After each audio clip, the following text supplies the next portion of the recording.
ನಾನು ರಂಜಿತ್ ಮದುವೆ ಆಗಿ ಇವತ್ತಿಗೆ 1 ವರ್ಷ ಕಂಪ್ಲೀಟ್ ಆಯಿತು. ನಮ್ಮ ಆ್ಯನಿವರ್ಸರಿ ದಿನ ಶೂಟ್ ಮಾಡಿರೋ ವ್ಲಾಗ್ ಇದು. ನನ್ನ ಮಗಳು ಫೇಸ್ ರಿವೀಲ್ ಕೂಡ ನಾವು ಇವತ್ತೇ ಮಾಡ್ತಿರೋದು. ನಿಮ್ಮೆಲ್ರಿಗೂ ಆಲ್ರೆಡಿ ಗೊತ್ತಿದೆ. ಆ್ಯಂಡ್ ಇವತ್ತು ಅವಳಿಗೆ ಈ ಫ್ರಾಕ್ನ ಹಾಕ್ತಿದ್ದೀನಿ. ಸುಮಾರಷ್ಟು ಫೋಟೋಸ್ ತೆಗ್ದು ಫ್ಯೂ ಫೋಟೋಸ್ ಮಾತ್ರ ನಿಮ್ಮ ಜೊತೆ ಶೇರ್ ಮಾಡ್ಕೊಂಡ್ವಿ. ಆ್ಯಂಡ್ ನನ್ನ ತಂಗಿ ನಾವು ಪೋಸ್ಟ್ ಮಾಡಿದ ಫೋಟೋಸ್ ಎಲ್ಲ ನನ್ನ ಮಗಳಿಗೆ ತೋರಿಸ್ತಿದ್ಲು. ಇವಾಗ ಗೊತ್ತಲ್ವ, ಅವಳು ಕಂಪ್ಲೀಟ್ ಅಬ್ಸರ್ವ್ ಮಾಡೋದು ಆಲ್ರೆಡಿ ಕಲ್ತಿದ್ದಾಳೆ. ಇವತ್ತು ಮಧ್ಯಾಹ್ನದ ಊಟಕ್ಕೆ ಮೊಸೊಪ್ಪು ಒಂದು ರೈಸ್ ಮಾಡಿದ್ರು. ಅಮ್ಮನೇ ಅಡುಗೆ ಮಾಡಿದ್ದು. ಊಟ ಎಲ್ಲ ಮಾಡ್ಕೊಂಡು ಆಚೆ ಬಂದು ನೋಡಿದ್ರೆ ಜೋರಾಗಿ ಮಳೆ ಬರ್ತಿತ್ತು.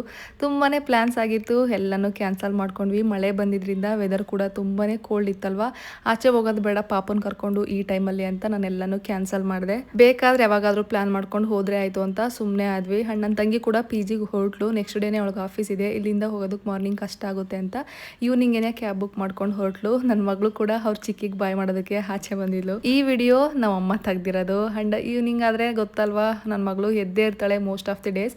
ಅವಳನ್ನ ಸ್ವಲ್ಪ ಹೊತ್ತು ರಾಕರಲ್ಲಿ ಹಾಕಿದ್ದೆ, ಆಟ ಆಡ್ಕೊತಿದ್ಲು. ಈ ರಾಕರ್ ಲಿಂಕ್ ಅಂತೂ ತುಂಬ ಜನ ಕೇಳ್ತಿದ್ದೀರಾ. ನಾನು ಆಲ್ರೆಡಿ ಅಪ್ಲೋಡ್ ಮಾಡಿದ್ದೀನಿ ವಿಜ್ ಲಿಂಕಲ್ಲಿ. ಬೇಕಿದ್ರೆ ಒಂದ್ಸರಿ ಚೆಕ್ ಮಾಡಿ. ನಾನು ಇನ್ಸ್ಟಾಗ್ರಾಮ್ ಬಯೋಲ್ಲಿ ನಾನು ವಿಜ್ ಲಿಂಕ್ನ ಹಾಕಿದ್ದೀನಿ. ಈ ನಡುವೆ ವಿಹಾ ಅಂತೂ ರೋಲ್ ಆಗ್ತಿದ್ದಾಳೆ. ಅಕ್ಕಪಕ್ಕ ಯಾವಾಗೂ ಏನಾದರೂ ಸಪೋರ್ಟಿಗೆ ಅಟ್ಲೀಸ್ಟ್ ಪಿಲ್ಲೋಸ್ ಆದರೂ ಇಡಲೇಬೇಕು. ಆಚೆ ಹೋಗೋ ಪ್ಲ್ಯಾನ್ಸ್ ಎಲ್ಲ ಕ್ಯಾನ್ಸಲ್ ಆಯಿತು. ಅಟ್ಲೀಸ್ಟ್ ಮನೇಲಿ ಸಿಂಪಲಾಗಿ ಏನಾದರೂ ಸೆಲೆಬ್ರೇಟ್ ಮಾಡೋಣ ಅಂತೇಳಿ ಜೆಪ್ಟೋದಲ್ಲಿ ನಾನು ಕ್ಯಾಂಡಲ್ಸ್ನ ಆರ್ಡರ್ ಮಾಡ್ಕೊಂಡಿದ್ದೆ. ರೆಡ್ ಕಲರ್ದು ತುಂಬ ಚೆನ್ನಾಗಿ ಬಂದಿತ್ತು. ಡೆಲಿವರಿ ಆದಮೇಲೆ ನಾನು ಪೂಜೆ ಮಾಡಿರಲಿಲ್ಲ. ಇನ್ನೂ ಮನೆಯಲ್ಲಿ 3 ಮಂತ್ವರೆಗೂ ಮಾಡೋದು ಬೇಡ ಅಂತ ಹೇಳಿದರು. ಹಂಗಾಗಿ ನಾನು ಕೂಡ ಸುಮ್ಮನೆ ಆಗಿದ್ದೆ.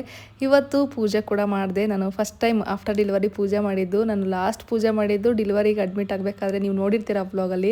ಅವತ್ತೇ ಲಾಸ್ಟ್ ಪೂಜೆ ಮಾಡಿದ್ದು. ಇವತ್ತೆಲ್ಲ ನೀಟಾಗಿ ದೇವ್ರ ಮನೆ ಕ್ಲೀನ್ ಮಾಡಿಕೊಂಡು ಪೂಜೆ ಕೂಡ ಮಾಡಿದೆ. ಪೂಜೆಗೆ ಅಂತ ರೆಡ್ ರೋಸಸ್ ಕೂಡ ತೊಗೊಂಡು ಬಂದಿದ್ರು ರಂಜಿತ್ತು. ಆ ಹೂನೇ ಬಳಸ್ಕೊಂಡು ಸಿಂಪಲಾಗಿ ಡೆಕೋರೇಷನ್ ಕೂಡ ಮಾಡ್ತಾ ಇದ್ದೀನಿ. ಆ್ಯಂಡ್ ಈ ಆ್ಯನಿವರ್ಸರಿ ನಮಗೆ ತುಂಬಾ ಸ್ಪೆಷಲ್. ಈ 1 ಇಯರ್ ಹೇಗಿತ್ತು ಅಂದರೆ complete pregnancy journey and half of the postpartum ಜರ್ನಿನೇ ಇತ್ತು. ನಮ್ಮ ಮೊದಲನೇ ಆ್ಯನಿವರ್ಸರಿಗೆ ನಮ್ಮ ಜೊತೆ ನನ್ನ ಮಗಳು ಕೂಡ ಇದ್ದಾಳೆ. ತುಂಬಾ ಬ್ಲೆಸ್ಡ್ ಫೀಲ್ ಆಗ್ತಿದೆ.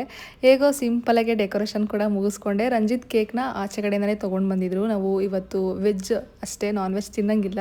ಹಂಗಾಗಿ ಎಗ್ಲೆಸ್ ಕೇಕ್ನ ತೊಗೊಂಡು ಬನ್ನಿ ಅಂತ ಅವ್ರಿಗೆ ಹೇಳಿದ್ದೆ. ಮನೇಲೇ LED ಲೈಟ್ ಇತ್ತು, ಅದನ್ನು ಕೂಡ ಬಳಸ್ಕೊಂಡೆ ಡೆಕೋರೇಷನ್ಗೆ. ತುಂಬ ವರ್ಷಗಳಾಗಿತ್ತು ಇದನ್ನು ಪರ್ಚೇಸ್ ಮಾಡಿ.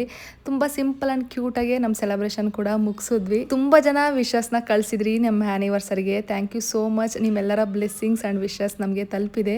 ನಮ್ಮ ಆ್ಯನಿವರ್ಸರಿ ವ್ಲಾಗ್ ಇಷ್ಟ ಆಗಿತ್ತು. ನಾಳೆ ವ್ಲಾಗಲ್ಲಿ ಮತ್ತೆ ಸಿಗ್ತೀನಿ. Bye, take care, have a nice day.